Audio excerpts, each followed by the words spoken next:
उड़ीसा के इतिहास में ये एक ऐसा काला दौर था जिसको पढ़ के किसी के भी रोंगटे खड़े हो जाएंगे। यहाँ की कुल 33% पॉपुलेशन की मौत भूखमरी से हो गई थी।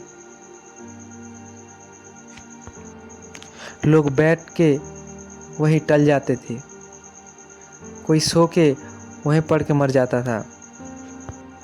खाने की कमी इतनी आ गई थी कि लोग बांस के पत्ते को चबा चबा कर खा जाते थे। कुछ लोग शमशान तक घसीटते हुए जाते थे और वहीं मर जाते थे। उड़ीसा के इतिहास में एक ऐसा दयनीय स्थिति था कि जब ये दौर याद आता है तो बहुत दुख भी लगता है और बहुत पछतावा भी होता है। हजार हजार शव रास्ते में पड़े होते थे। इसमें ज़्यादातर प्रभावित हुए बच्चे, बूढ़े और उम्रदराज औरतें। पहले हम जानते हैं कि इस फेमाइन का नाम 9 अंक क्यों रखा गया था। उस पीरियड के राजा थे राजा दिव्य सिंह देव। उनका शासन का यह 9वां साल था, इसलिए इस फेमाइन का नाम 9 अंक दुर्भिक्ष रखा गया था। 1866 के उड़ीसा अकाल ने भारत की पूर्वी तट पर मद्रास प्रेसिडेंसी के उत्तर वाले क्षेत्र को बहुत ज़्यादा प्रभावित किया था। यह क्षेत्र 1,80,000 वर्ग माइल से फैला हुआ था और इसकी आबादी थी 4,75,000। अकाल का प्रभाव हालांकि उड़ीसा में सबसे अधिक था, जो उस समय की सीमित परिवहन सुविधाओं के कारण शेष भारत से कटा हुआ था और ये इसकी मुख्य कारण था। 1865 में वर्षा की कमी के कारण पैदावार में गिरावट आई। सरकारी रिपोर्ट के अनुसार ब्रिटिश सरकार राहत कार्य के लिए खाना भेजे थे,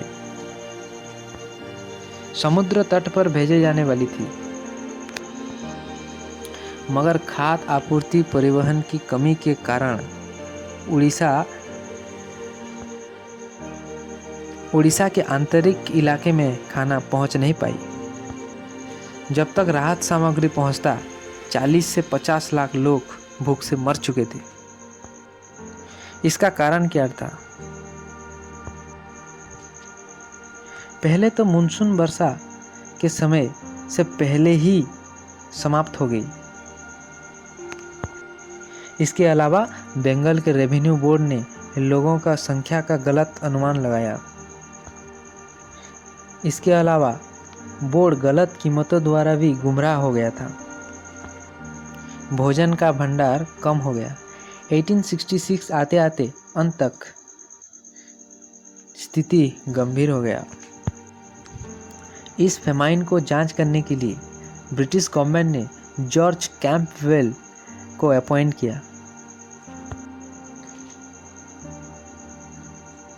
इस घटना का सारा दोष ब्रिटिश गवर्नमेंट की लापरवाही थी।